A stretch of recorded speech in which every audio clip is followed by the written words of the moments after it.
old Silk Road ran westwards from the ancient capital of Chang'an, through the yellow-tinged countryside, crossed the Yellow River, that mighty river of China, and continued across the great Gobi Desert to the west.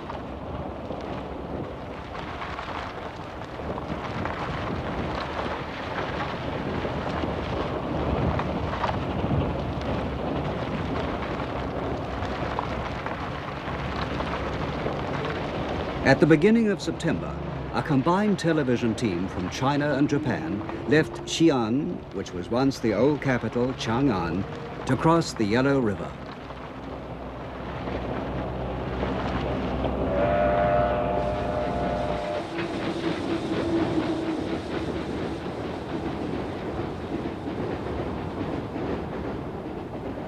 The Yellow River is the mammoth stream which gave birth to the civilization of ancient China and nourished it. Into the river filters the yellow silt of the plain it flows through. Everyone who travels the Silk Road must somewhere or other cross the Yellow River.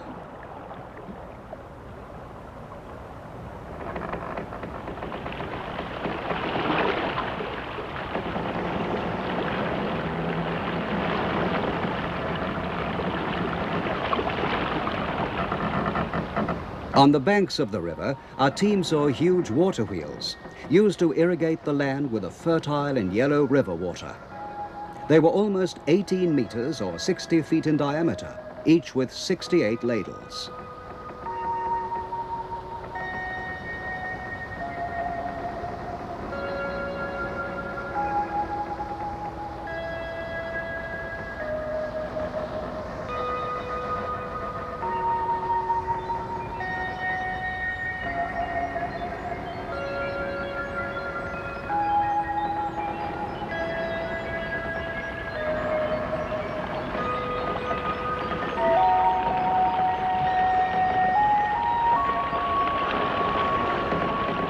No one really knows who invented this kind of water wheel, but there's a legend that many centuries ago, Prince Zuo Zongdao encouraged their use. They're still called Prince Zuo's wheels.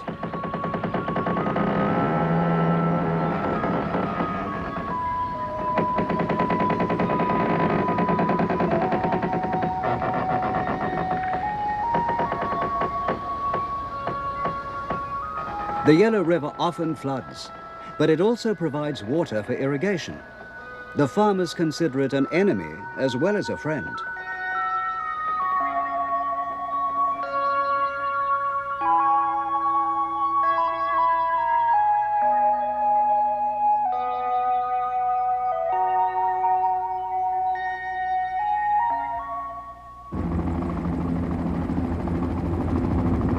Here, alongside the Yellow River, is a city, Lanzhou.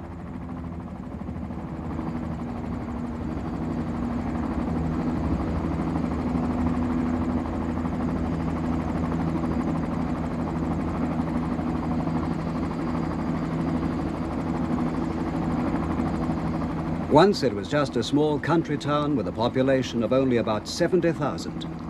Since the birth of the new China, though, it's become an important industrial city. Today, travelers cross the Yellow River at Lanzhou. But in the days of the Silk Road, they used to cross further upstream.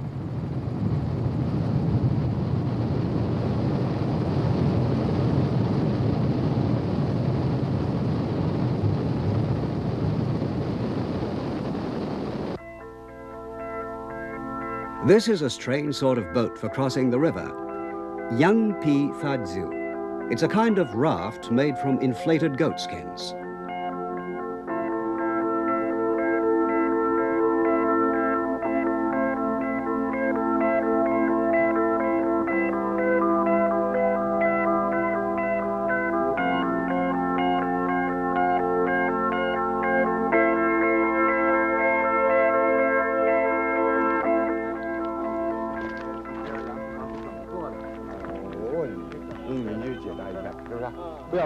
The heads and feet of the goats are cut off, the flesh and bones are extracted without impairing the skin, and then the hair is scraped off. Sometimes quite big rafts are constructed by using several skins.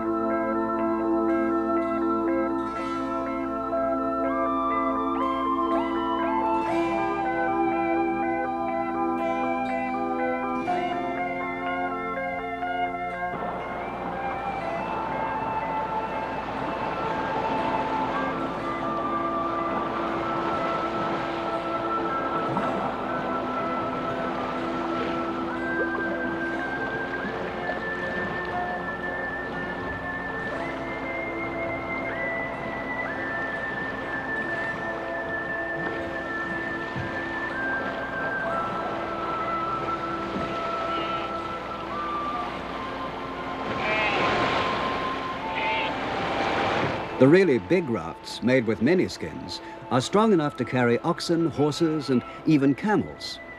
The ancient travelers along the Silk Road must have used rafts something like these.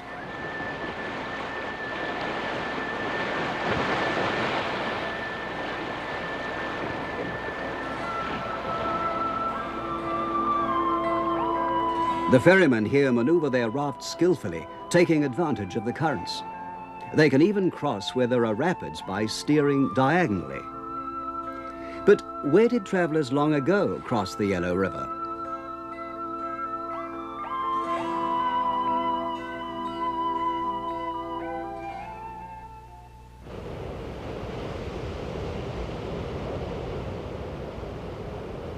Today, one of China's major hydroelectric dams has been constructed here.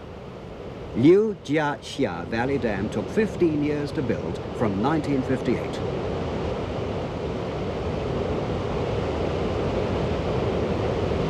Travelers on the Silk Road used to cross the Yellow River at a point far above this dam.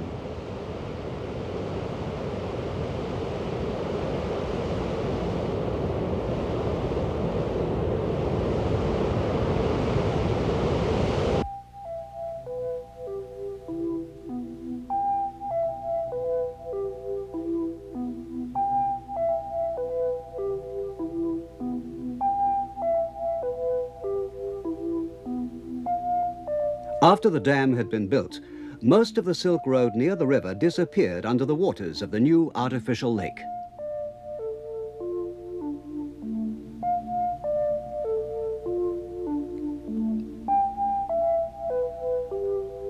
We took a 3-hour boat ride to the old crossing place, Binglingsu.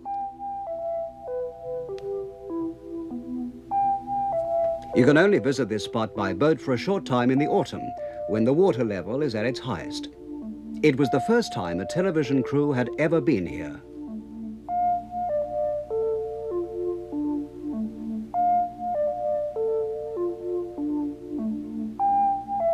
Binglingsu was a Buddhist temple built in the 4th and 5th century AD during the Northern Wei dynasty.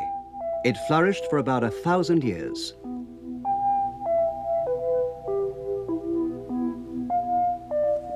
A giant Buddha built during the Tang dynasty several hundred years later.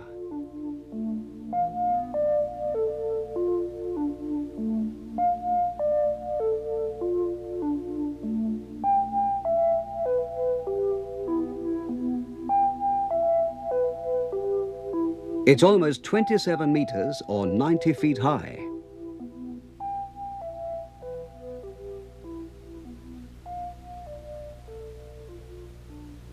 Around the giant Buddha, on the cliff face, dozens of caves have been carved out, more than 180 of them altogether.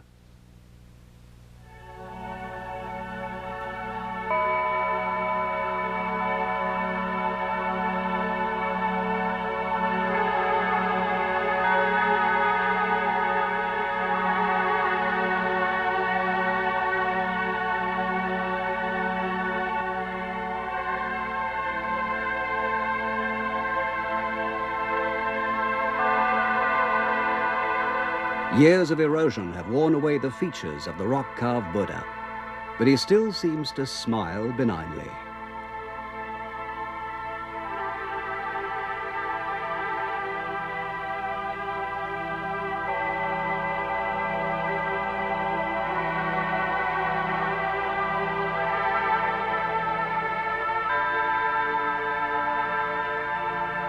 He sits cross-legged, like most people of Asia still do. Buddhism, originating in India, went through various transformations during its journey along the Silk Road, according to the lifestyles of the different peoples.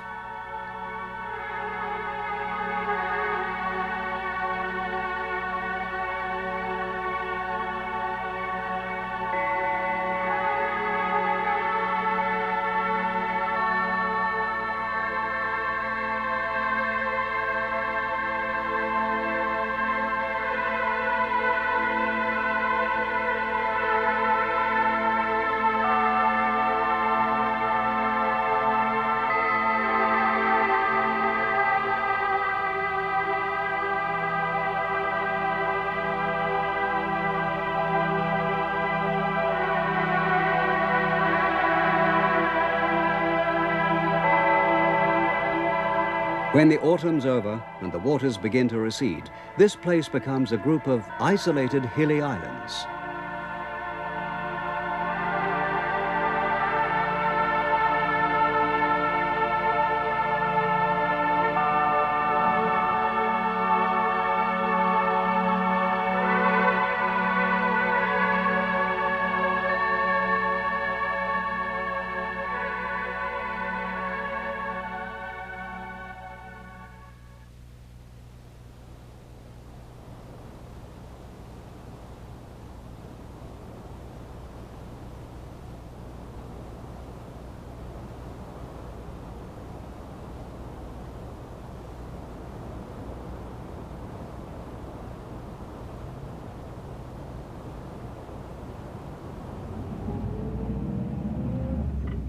For 1,000 kilometers, or 600 miles westward from the Yellow River, the Silk Road passed along a narrow defile between the Xi'an Mountains and the Gobi Desert. This defile is called the Hexi Corridor, and during its long history, it's been controlled by many different peoples. Perhaps the most powerful of all these peoples were the Huns, the nomads on horses whom the Chinese called Xiongnu. They controlled this corridor at the start of the Han dynasty in the 2nd century BC.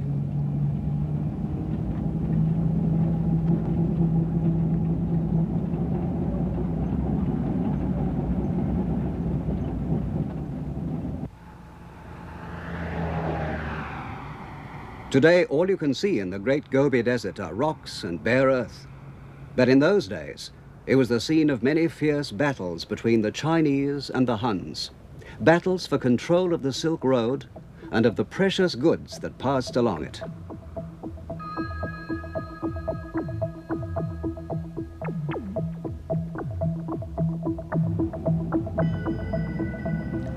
China's famous Great Wall was originally built as a defense against the Huns, and as the power of the Huns grew, so the wall was extended westwards.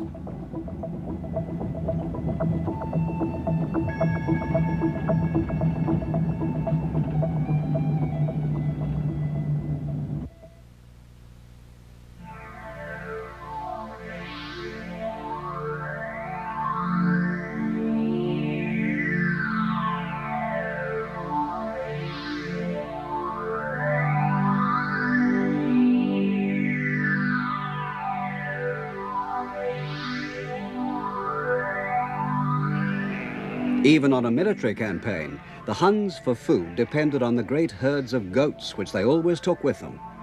This was why the Great Wall only had to be high enough to prevent goats and horses from jumping over.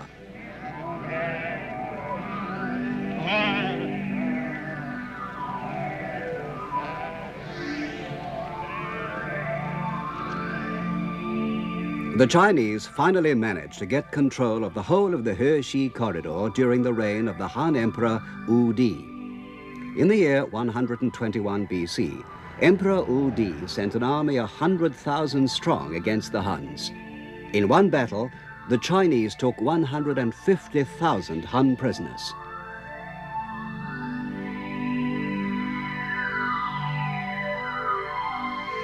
Now, the Silk Road was securely in the hands of the Chinese. They defended it like a military installation, and along the corridor they established 4 strongholds. One of the reasons the Emperor Wu Di had so much trouble with the Huns was because they had much better horses, the so-called heavenly Western horses. And one of the reasons Wu Di wanted to extend his power westwards was to get his hands on a supply of these horses.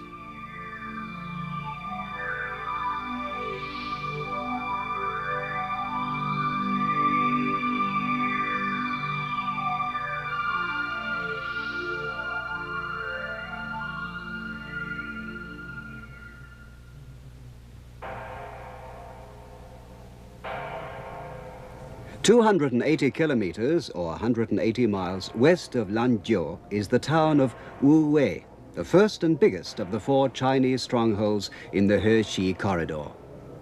All that's left today is the Citadel Gate.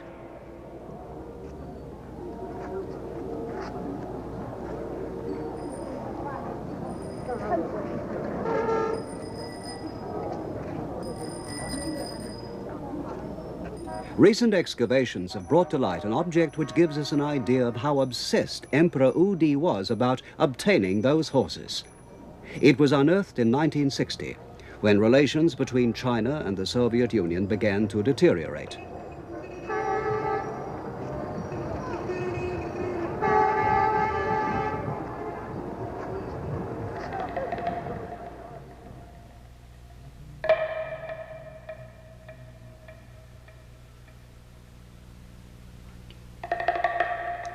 The Chinese began to build underground air raid shelters, and during excavations they came across the tomb of a Han Dynasty general.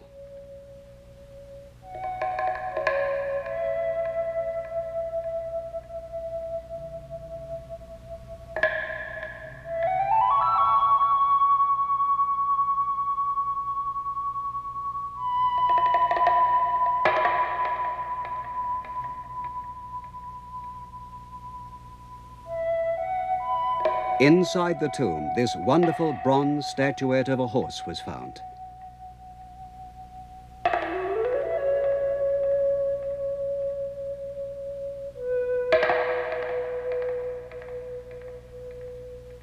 His feet seem to fly through the air, and his nostrils are drawn back as though he were neighing.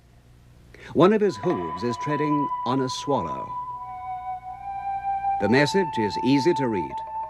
Here was a horse that could gallop faster than the flight of the swallow. This was the kind of horse that rulers of those days dreamed about.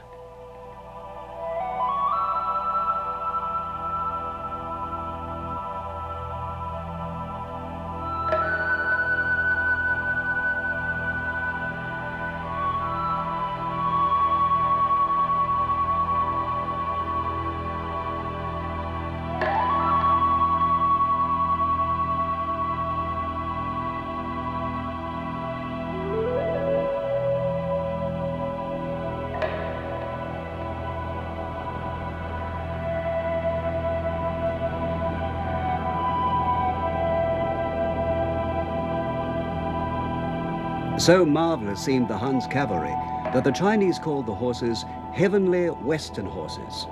And it was these the Han Emperor Wu Di admired so much.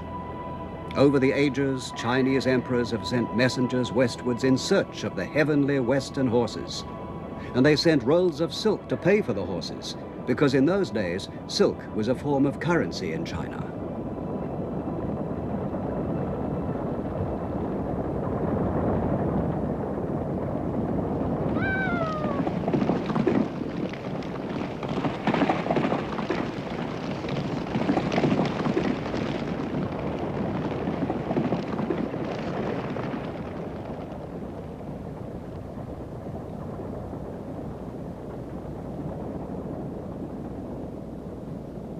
Today, the Chinese army still gets horses from the Shandan pastures in the Qilian Mountains.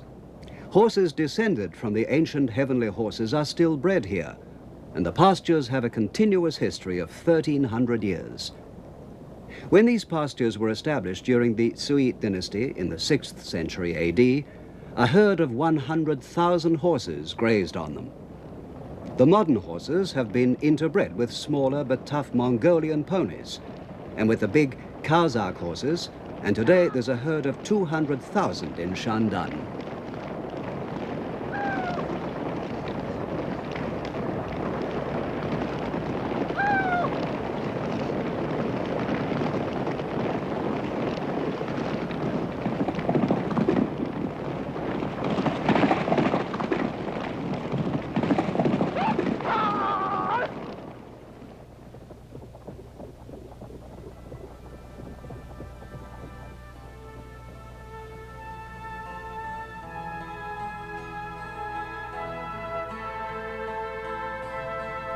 The Qilian Mountains, with plentiful water and rich grasslands, were looked on as an earthly paradise by the nomadic Huns.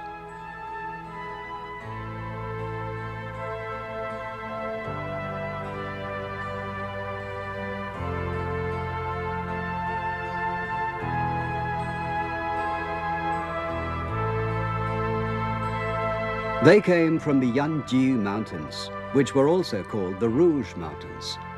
They were called this because of a plant which grew there, which the Han women used as a type of cosmetic. Today, the people still sing a plaintive song about how the Huns were defeated so many years ago. The song tells about how they were driven out of their mountains and how their brides no longer had rouge to paint their cheeks.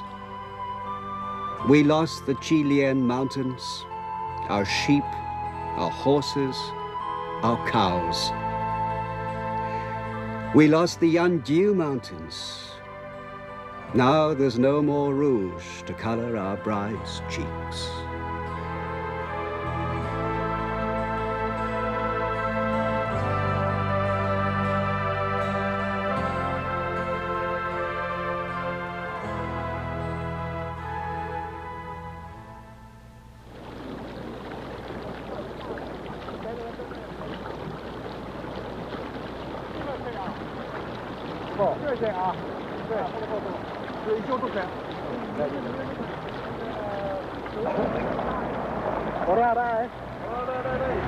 The rivers that flow through the Gobi Desert run in many channels which look like tangled threads, and they often change course.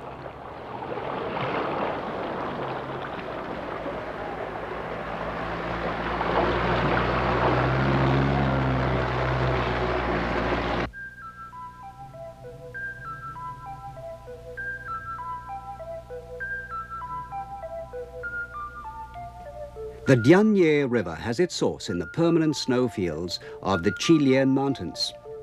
At times it's been called Ruo Shui, or the Weak Stream, or He Shui, or the Black Stream. And as it's changed its course, the desert has changed too. Sometimes when the snows on the Xi'an Mountains melt, the river floods and completely alters the shape of the Hexi Corridor. Many oases and fortifications have disappeared because of changes in the course of the river. This is called the Le Deux Castle, and today it's on the banks of the Jianye River. It was built during the Han Dynasty about 2,000 years ago.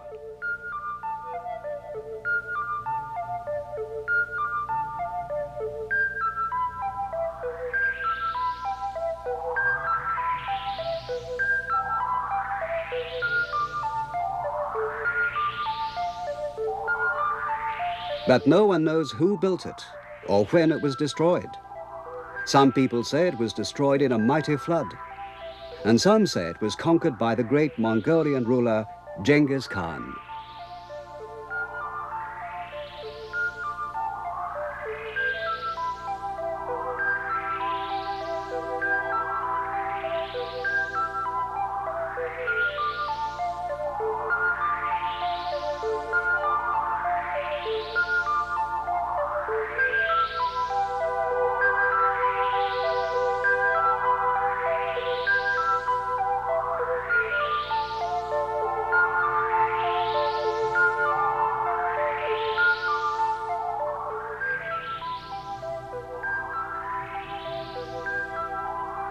In ancient China, a castle wasn't just a military structure. It provided shelter for an entire town, like a European walled city. Soldiers, merchants, and craftsmen all lived together within its walls. Perhaps among the merchants who lived here, there were some with blue eyes, traders from the West.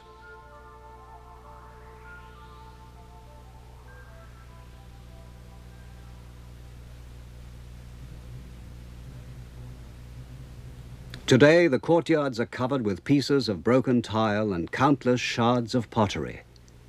Many of the pieces can be identified, and the oldest ones date from the Han Dynasty 2,000 years ago. Even the most recent date back as far as 1,000 years ago.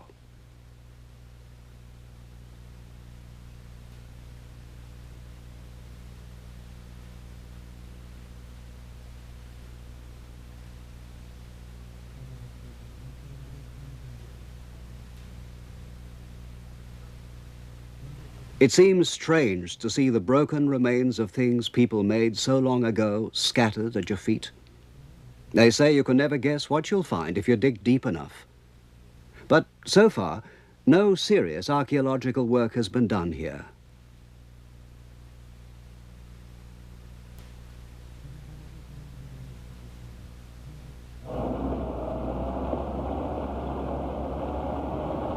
Once we were in the desert, it seemed as if we'd never see another town. In the old days, the camel caravans traveled from oasis to oasis in about half a day. A caravan could travel about 40 kilometers or 25 miles a day. So the oases must have been about 20 kilometers or 12 miles apart.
Halfway along the Hexi Corridor, we saw camels for the first time.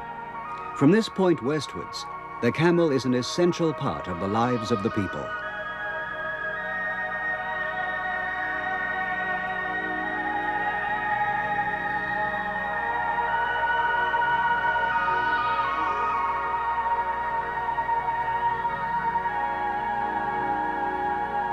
Farmers load their crops onto the backs of the camels, and builders use them to carry earth and sand. Sometimes people have to cross the entire Gobi Desert to buy the things they need.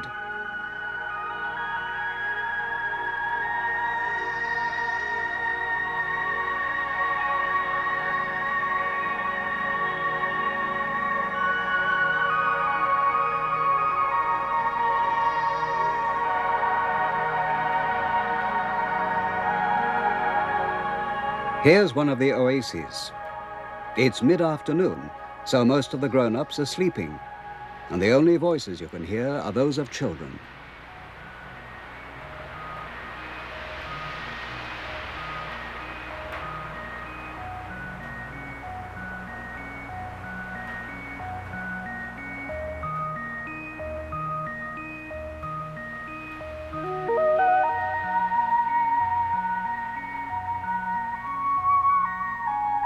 At an oasis, the main problems are floods in spring, dry spells during winter, and the persistent sand which chokes the crops.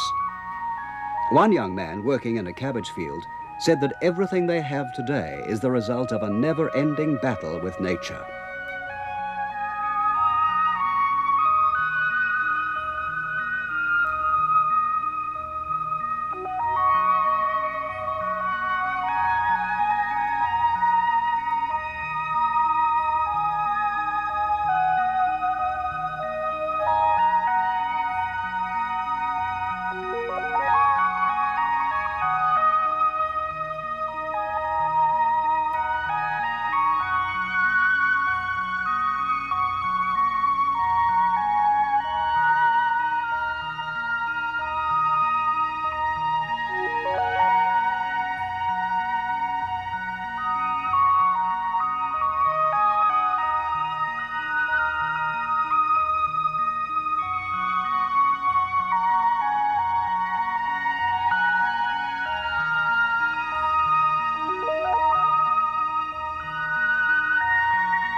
The town of Jiangye is surrounded by rich, fertile land.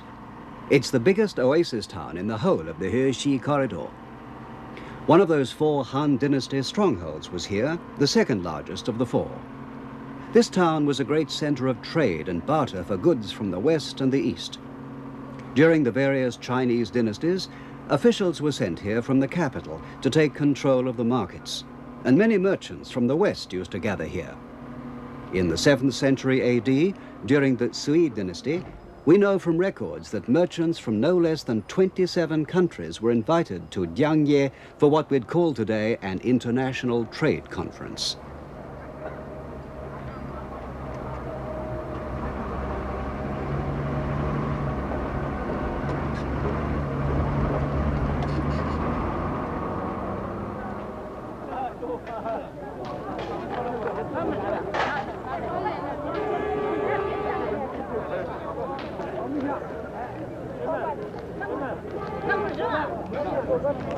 On every street corner, you can see farmers selling newly picked fruit and fresh vegetables.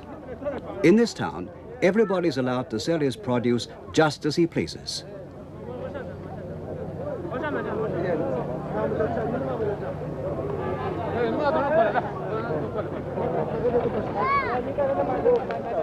As in many Eastern countries, the people rest during the hot afternoon, and by midday, the streets are full of people on their way home.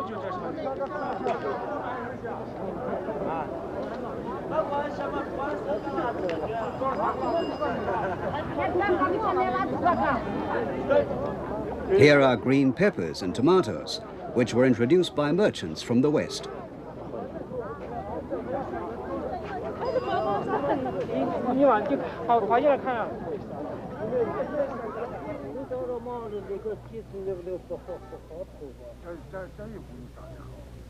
A couple of old men are playing a kind of Chinese chess. In Jiangye, the streets are always full of the friendly chatter of innumerable people.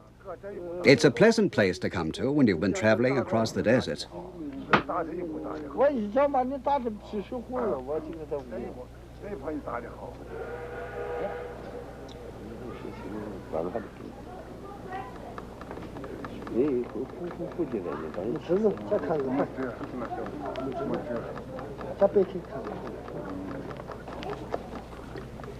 During the second half of the 13th century, during the brief Yuan dynasty, which was of Mongol origin, a famous Italian came to this oasis town and lived here for a year, Marco Polo.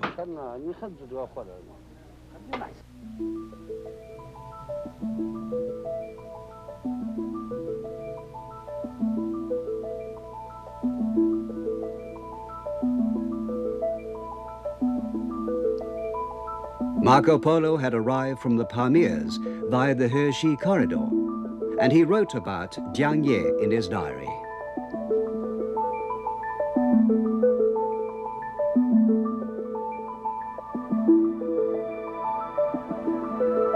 This is what he wrote. Jiangye is a fine, large town with a few Muslims and Christians, as well as Buddhists. There are many Buddhist temples, and Buddhist images can be seen all over the town. Among these are several of great size, some of which are covered with gold leaf and are of quite superior workmanship.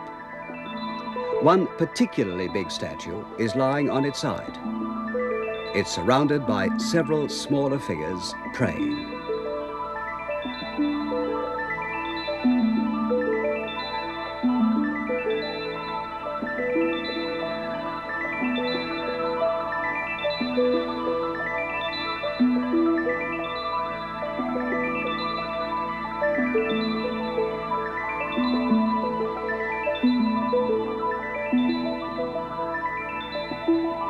Marco Polo was talking about the Nyepan Buddha, which still exists today. It's more than 35 meters or 100 feet long and was made in the year 1098. So it was already more than 200 years old when Marco Polo saw it.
Although it's true that the Chinese first really opened up the Hexi Corridor, they only actually controlled strongholds and important sections of the route.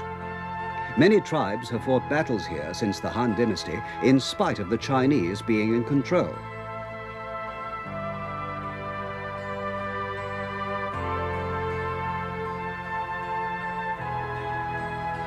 The merchants from the west came through here with their camels on their way to Xi'an, and most of them were members of small tribes from Central Asia. Many of those tribes are only known today because their merchants once used to frequent the Hexi Corridor.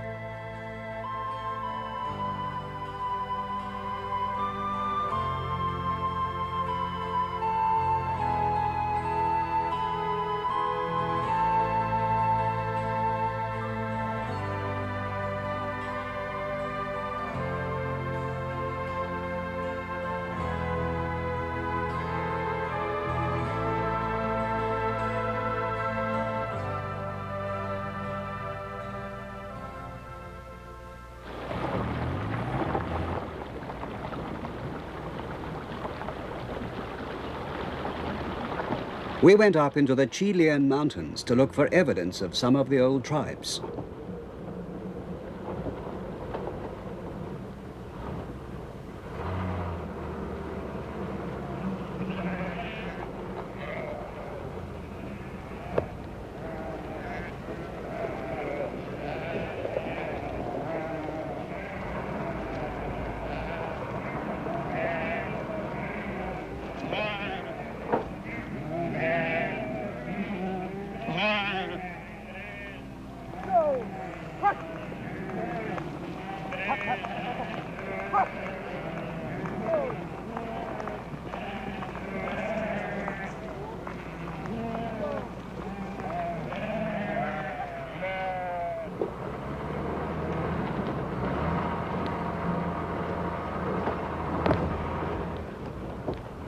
Here we're about 200 kilometers or 120 miles off the Silk Road.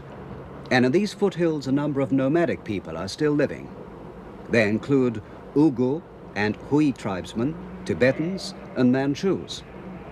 We often saw people on the move with their tents carried on the backs of their yaks, followed by herds of goats.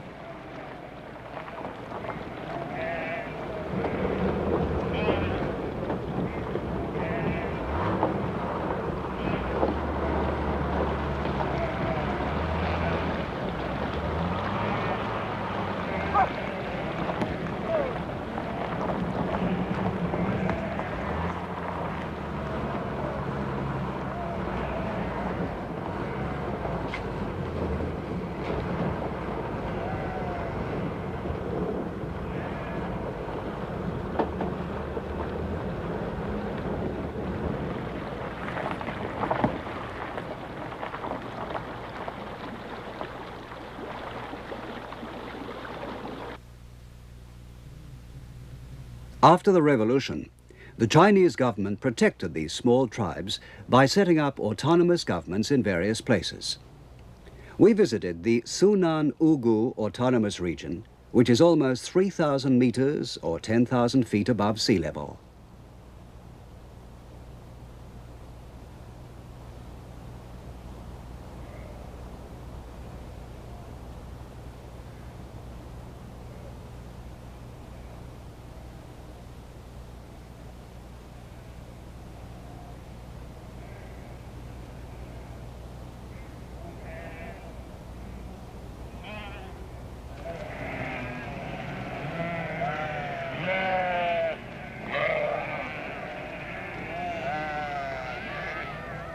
The Uyghur people greeted us in a special folk costume, which they wear only on festive occasions.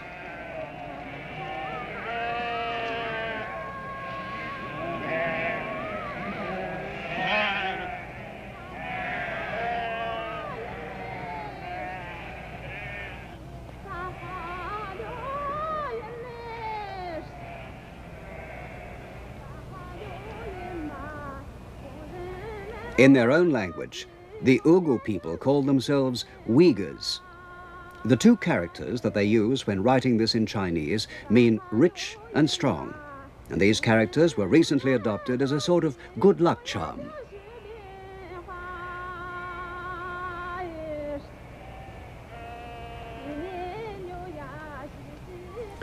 The clothing of the Uyghur people is rather like that in Tibet, but their features are more like Mongolians. They speak the Uyghur language, and their religion is Lamaistic Buddhism, like the Tibetans. But there are no records to suggest which of the ancient Silk Road tribes they're descended from. The tribe has no writing system of its own, but today the young people are studying Chinese, including Chinese characters, and many of them have adopted Chinese names.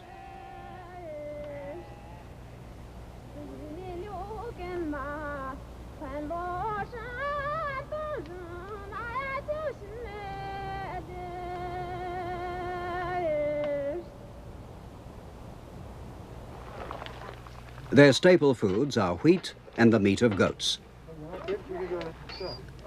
This is a kind of soup made from yak's milk and tea leaves, their only source of vitamin C.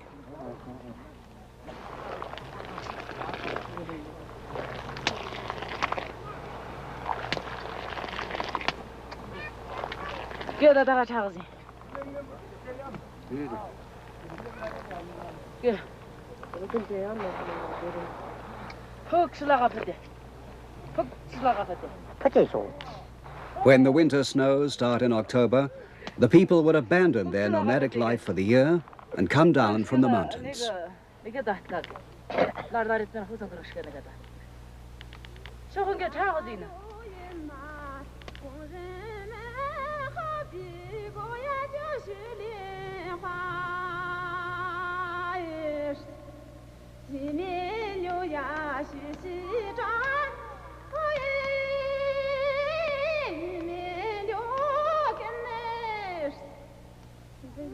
The Great Wall of China is almost 5,000 kilometers long, or 3,000 miles, and at its western end is a huge fortress.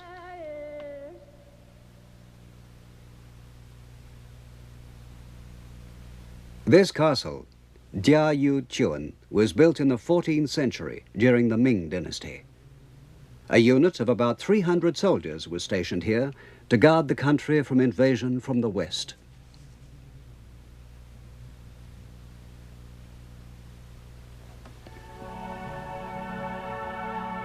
A path only wide enough for a single horse climbs the castle walls. If a soldier who'd been on patrol arrived to warn of an impending attack, he could enter the castle directly by this path.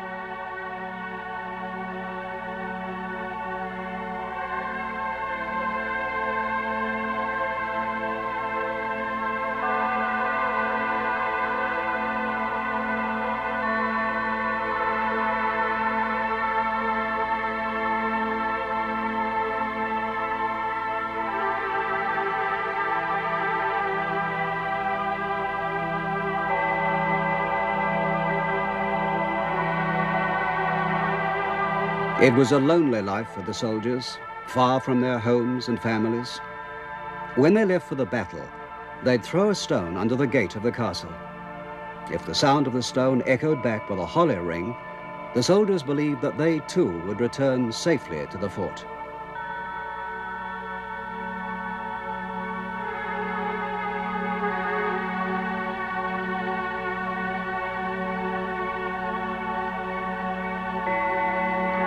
Fierce dragons on the castle walls faced the direction of danger, the west.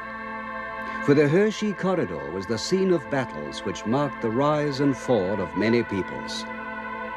But it was here that a vital communication link was forged. The Silk Road, connecting east and west.